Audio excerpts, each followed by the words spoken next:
What happens when humanity's last hope is forced to confront his own brother-turned-weapon? You won't believe how Marcus Wolf's decision changes the fate of Earth and leaves no one unscathed. The rain fell in sheets over the ruins of New Chicago, washing away streaks of crimson from the cracked pavement. Marcus Wolf crouched behind a shattered wall, his rifle gripped tightly in calloused hands. He could hear them before he saw them, the guttural growls, the metallic scraping of claws against concrete. The Nyrith soldiers were closing in. These weren't ordinary invaders. They were once human, transformed into monstrous hybrids through some twisted alien process. Each step they took sent tremors through the ground, their glowing eyes piercing through the darkness like predatory beasts. Marcus exhaled slowly, steadying himself. His headset crackled to life with static-laden orders from command. "Wolf, we've lost contact with Alpha Squad. If you don't hold the line here, the evacuation fails." The voice was desperate, almost pleading. Marcus didn't respond. Words felt meaningless now. All that mattered was surviving long enough to protect what little remained of humanity. Just then, a shadow loomed ahead, a towering figure emerging from the fog. The silhouette was familiar yet horrifyingly wrong. When the lightning flashed, Marcus froze. It was him, his brother, Daniel. Or at least what used to be Daniel. Now, his face was half metallic, veins pulsing with an unnatural blue glow. His once kind eyes were cold, empty voids filled with malice. Marcus swallowed hard, his finger hovering over the trigger. Could he do it? Could he fire at the person who'd shared his childhood dreams, laughed at his jokes, stood by him through every hardship? But deep down, he knew the truth. Daniel was gone. Whatever stood before him was no longer his brother. It was a weapon of the Nyrith. We only just began this story, but trust me, it's about to get even more intense. Stay tuned to find out how far Marcus will go to save humanity, and whether he can live with the choices he makes. Time seemed to slow as Marcus stared down the barrel of his rifle. Memories flooded back unbidden. Daniel teaching him how to ride a bike, the two of them laughing until their sides hurt, the promise they made as kids to always have each other's backs. That promise now felt like a cruel joke, because somewhere along the way, Daniel had become something else entirely, something Marcus couldn't save. The Nyrith hybrid tilted its head, studying him with those soulless eyes. Then, without warning, it lunged forward, faster than any human should be able to move. Marcus fired instinctively, the bullet ricocheting harmlessly off its armored chest. He cursed under his breath and scrambled backward, reloading as quickly as his trembling hands would allow. Around him, the battlefield erupted into chaos. Explosions lit up the night sky, shaking the earth beneath his feet. Through the haze of smoke and ash, Marcus spotted a group of survivors huddled near an overturned bus. Civilians, innocents. They were counting on him to hold the line. If he faltered, if he hesitated, they would die. But there was no time to dwell on guilt or grief. The Nyrith were relentless, their numbers overwhelming. Every shot Marcus fired brought another wave crashing down upon him. Sweat mingled with rainwater streaming down his face as he fought to stay focused. Somewhere in the distance, he heard the faint hum of alien machinery, a sound that sent chills down his spine. Reinforcements were coming. As the seconds ticked by, Marcus realized he couldn't keep this up forever. His body ached, muscles screaming in protest as he ducked behind cover to reload. Bullets whizzed past his head, embedding themselves in the crumbling walls around him. The Nyrith hybrids moved with terrifying precision, their movements synchronized as if controlled by a single hive mind. And then, something unexpected happened. One of the hybrids stopped mid-charge, clutching its head as though in pain. Its glowing eyes flickered erratically before dimming completely. For a brief moment, a flicker of humanity returned to its features. A young woman's face contorted in anguish before fading back into the cold mask of a soldier. Collapsed to its knees, unmoving. Marcus blinked, momentarily stunned. Was it possible? Could the transformation be reversed? If so, maybe, just maybe, there was hope for Daniel after all. But hope was a dangerous thing in times like these. Clouded judgment made people reckless, and recklessness got people killed. Still, he couldn't shake the thought. Maybe Daniel was still in there somewhere, buried beneath layers of alien programming. Maybe he could bring him back. The idea gnawed at him, distracting him from the battle raging around him. A mistake he couldn't afford to make. Suddenly, a deafening roar shook the ground. From the shadows emerged a massive Nyrith commander, a behemoth clad in black armor, wielding a weapon that pulsed with energy. This wasn't just another soldier. This was the architect of the invasion, and it was heading straight for Marcus. The Nyrith commander's presence was suffocating. It moved with an eerie grace, each step resonating like a death knell. Marcus's mind raced as he tried to calculate his odds of survival. The weapon in its hands crackled with energy, arcs of blue lightning dancing between its claws. This wasn't just another enemy. It was a predator, and Marcus knew he was prey. He fired a burst from his rifle, aiming for the glowing core embedded in the creature's chest. The bullets bounced harmlessly off its armored plating, eliciting a low, guttural laugh from the commander. It tilted its head, studying him with cold, calculating eyes. Then, without warning, it swung its massive weapon in a wide arc, sending a wave of energy crashing toward Marcus. He dove to the side just in time, the force of the blast shattering the wall behind him. Debris rained down as Marcus scrambled to his feet, his ears ringing from the explosion. His heart pounded in his chest, but he forced himself to stay focused. Panic wouldn't save him now. He glanced around, searching for anything he could use to his advantage. Nearby, a toppled street lamp lay half buried in rubble. Its jagged metal frame glinted faintly in the dim light. If he could lure the commander into the open, maybe, just maybe, he could turn the battlefield against it. But there was no time to hesitate. The commander was already advancing, its movements deliberate and unhurried. It knew it had the upper hand. Marcus clenched his jaw and raised his rifle, firing blindly in an attempt to keep it at bay. Each shot felt like a futile gesture, but he couldn't afford to give up. Not yet. The commander's laughter echoed through the ruins, a sound that sent chills down Marcus's spine. It was mocking him, toying with him like a cat playing with a cornered mouse. Marcus gritted his teeth, refusing to let fear take hold. He had faced impossible odds before, and he'd survived. He would survive this too.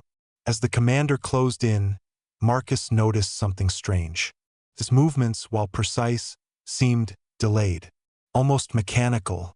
It was as if it were following a set of pre-programmed instructions rather than reacting organically to the situation. That gave him an idea. He feigned a retreat, backing away slowly while keeping his rifle trained on the commander. Predictably, it followed, its massive form looming larger with each step. Marcus led it toward the toppled street lamp, careful not to give away his plan. When he reached the right position, he planted his feet firmly and fired a concentrated burst at the base of the lamp. The weakened metal groaned under the strain, and with a deafening crash, the structure toppled forward. The commander didn't react quickly enough. The heavy beam struck it squarely, pinning it to the ground. For a moment, Marcus allowed himself a flicker of hope. Maybe, just maybe, he'd bought himself some time. But hope was short-lived. The commander roared in fury, its body convulsing as it struggled against the weight pinning it down. Sparks flew from its armor as it began to repair itself, the glowing core pulsing brighter with every passing second. Marcus didn't wait to see how long the improvised trap would hold. He sprinted toward the group of survivors he'd spotted earlier, knowing they were his only chance of turning the tide. As he approached, he saw their faces, terrified, exhausted, but still alive. Among them was a young engineer named Elena, her hands trembling as she clutched a makeshift EMP device. "Can it work?" Marcus asked, his voice urgent. Elena hesitated, then nodded. It might, but we'll need to get close, too close. Marcus didn't waste time debating. He grabbed the device and turned back toward the commander, his mind racing. The Nyrith hybrids were converging on their position, drawn by the commotion. Time was running out. As he ran, memories of Daniel flooded his thoughts again. What would his brother think of him now?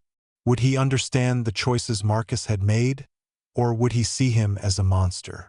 The weight of those questions pressed down on him, threatening to crush what little resolve he had left.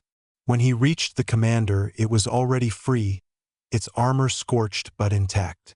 It turned to face him, its glowing eyes narrowing in recognition. Marcus steadied himself, clutching the EMP device tightly. This was it, the moment everything would either fall apart or come together.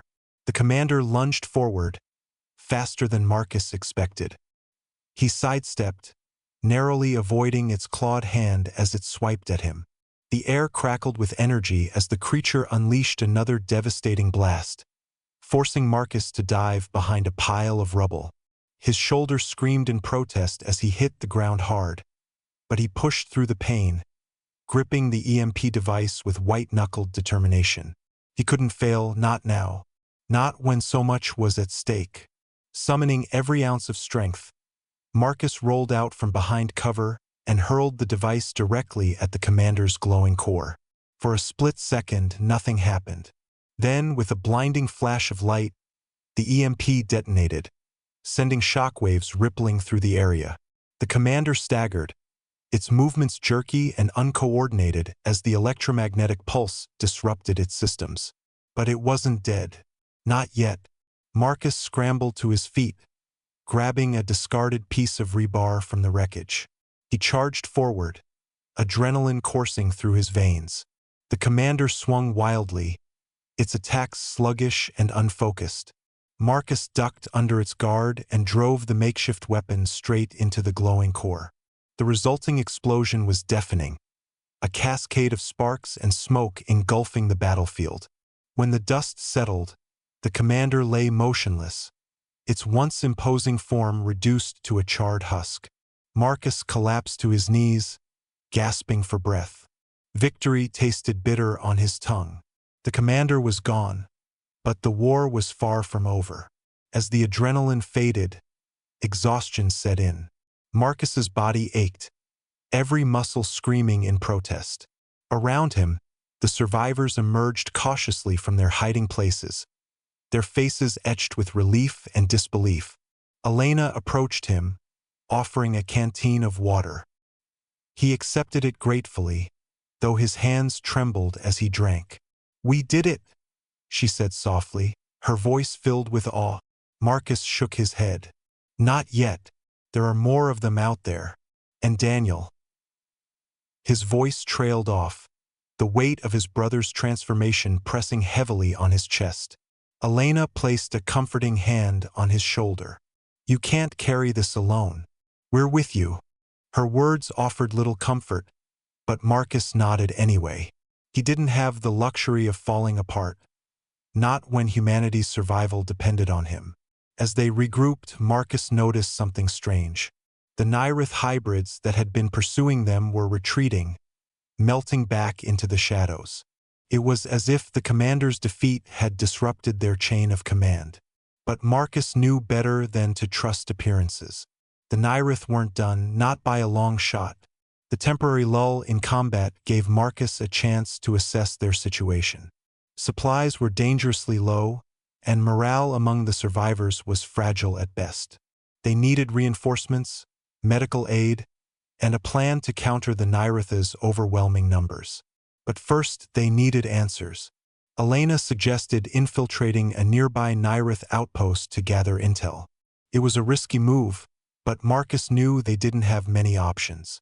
If they could uncover the secrets behind the Nyrith's transformation process, they might stand a chance of reversing it or at least finding a way to stop it. As they prepared for the mission, Marcus found himself staring at the horizon, his thoughts consumed by Daniel. Was there any part of his brother still left inside that monstrous shell? Could he really bring himself to end Daniel's life if it came to that? The questions haunted him, gnawing at the edges of his resolve. But he shoved them aside, focusing instead on the task at hand. Survival came first. Everything else could wait. The Nyrith outpost loomed ahead, its alien architecture both beautiful and terrifying. Marcus and his team moved silently through the shadows, their footsteps muffled by the soft hum of alien machinery. Inside, the air was thick with an otherworldly energy, the walls pulsing faintly with the same blue glow that coursed through the veins of the transformed humans. They found what they were looking for in a hidden chamber, a massive tank filled with a viscous, glowing liquid. Suspended within it were dozens of human bodies, their features distorted by the alien substance coursing through their veins. Marcus felt a surge of nausea as he realized what he was looking at, the birthplace of the Nyrith hybrids. Before they could gather more information, alarms blared throughout the facility. The Nyrith had discovered them. Chaos erupted as the team fought their way back to the surface, narrowly escaping capture. But they had what they needed, a sample of the transformation fluid and a clearer understanding of the enemy they faced. As they regrouped outside, Marcus stared at the vial in his hand, his mind racing. This was their only hope of saving Daniel, and possibly humanity itself. The vial in Marcus's hand felt heavier than it should, its glowing contents a grim reminder of the stakes. They had escaped the Nyrith outpost, but the cost had been high. 2 members of their team hadn't made it out alive, their sacrifices etched into Marcus's memory like scars. He clenched his jaw, forcing himself to focus on the mission ahead. Grief could wait. Elena worked tirelessly to analyze the transformation fluid, her hands trembling as she set up makeshift lab equipment in the ruins of an abandoned building. The others kept watch, their weapons at the ready. Every shadow seemed to shift unnaturally, every sound a potential threat. The Nyrith could strike at any moment. Hours passed before Elena finally spoke, her voice barely above a whisper. "I think I've found something." She held up a small device, its screen displaying complex data streams. The fluid contains traces of neural inhibitors, chemicals designed to suppress free will. If we can neutralize those inhibitors. Her voice trailed off, but the implication was clear. Marcus leaned forward, his heart pounding. "You're saying there's a chance to reverse the process? To bring them back?" Elena hesitated, then nodded. "It's risky. If we fail, we might accelerate the transformation instead. But yes, it's possible." Marcus didn't hesitate. "Do it." The plan was simple yet perilous. Infiltrate a Nyrith stronghold where transformed humans were being held and administer the experimental antidote. It was a suicide mission by any measure, but Marcus knew they had no other choice. Every second they delayed, more people fell under the Nyrith's control. As they approached the stronghold, Marcus couldn't shake the feeling that they were walking into a trap. The Nyrith hybrids patrolled the perimeter with mechanical precision, their glowing eyes scanning for intruders. Marcus signaled for his team to hold position while he scouted ahead, his movements silent and deliberate. Inside, the air was suffocating, thick with the hum of alien technology. Rows of containment pods lined the walls, each housing a human undergoing the transformation. Marcus's stomach churned as he recognized familiar faces. Neighbors, friends, even soldiers he'd fought alongside. And then he saw him, Daniel. His brother's face was partially obscured by the viscous fluid inside the pod, but Marcus would have recognized him anywhere. For a moment, he froze, overwhelmed by a flood of emotions. Guilt, anger, despair. But there was no time for sentimentality. He motioned for Elena to move in, her hands steady as she prepared the antidote. The first injection went smoothly, or as smoothly as anything could go in a Nyrith stronghold. A young woman named Sarah was the test subject, her body convulsing violently as the antidote coursed through her veins. Marcus held his breath, watching intently for any sign of improvement. Minutes ticked by like hours, each one stretching longer than the last. Then, slowly, the glow in her eyes began to fade. Her body relaxed, the tension draining from her features. When she opened her eyes, they were human again, confused, frightened, but unmistakably alive. "It worked," Elena whispered, tears streaming down her face. But their victory was short-lived. Alarms blared throughout the facility, red lights flashing as the Nyrith discovered their presence. Hybrids swarmed the room, their claws glinting menacingly in the dim light. Marcus raised his weapon, firing indiscriminately as the team scrambled to protect the newly freed captives. "Get them out of here," Marcus shouted, his voice barely audible over the chaos. "I'll hold them off." Elena hesitated, torn between obeying his order and staying by his side. Finally, she nodded, leading the survivors toward the exit. Marcus turned back to face the onslaught, his mind focused on one goal: buying them enough time to escape. The battle raged around him, a cacophony of gunfire and alien roars.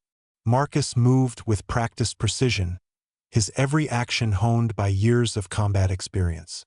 But the Nyrith hybrids were relentless, their numbers seemingly endless. His ammunition dwindled rapidly, forcing him to rely on improvised weapons. A shard of broken glass here, a length of rebar there. And then he saw him, Daniel, or what remained of him, standing amidst the chaos, his glowing eyes locked onto Marcus. The sight sent a shiver down his spine. This wasn't just another enemy. This was his brother, the person who had shaped so much of his life. Could he really do it? Could he pull the trigger? Daniel lunged forward, faster than Marcus expected. He barely managed to dodge, the hybrid's claws grazing his arm. Pain shot through him, but he gritted his teeth and countered, driving a makeshift spear into Daniel's chest. The blow staggered him, but it wasn't enough to stop him. "I'm sorry," Marcus whispered, tears blurring his vision. He raised his weapon, aiming directly at Daniel's head. His finger hovered over the trigger, trembling. For a brief moment, Daniel's expression shifted. The cold, alien mask slipped, revealing a flicker of recognition. "Marcus?" The word was faint, almost inaudible, but it was enough. Marcus hesitated. That single word reignited a spark of hope within him. Maybe, just maybe, there was still a chance.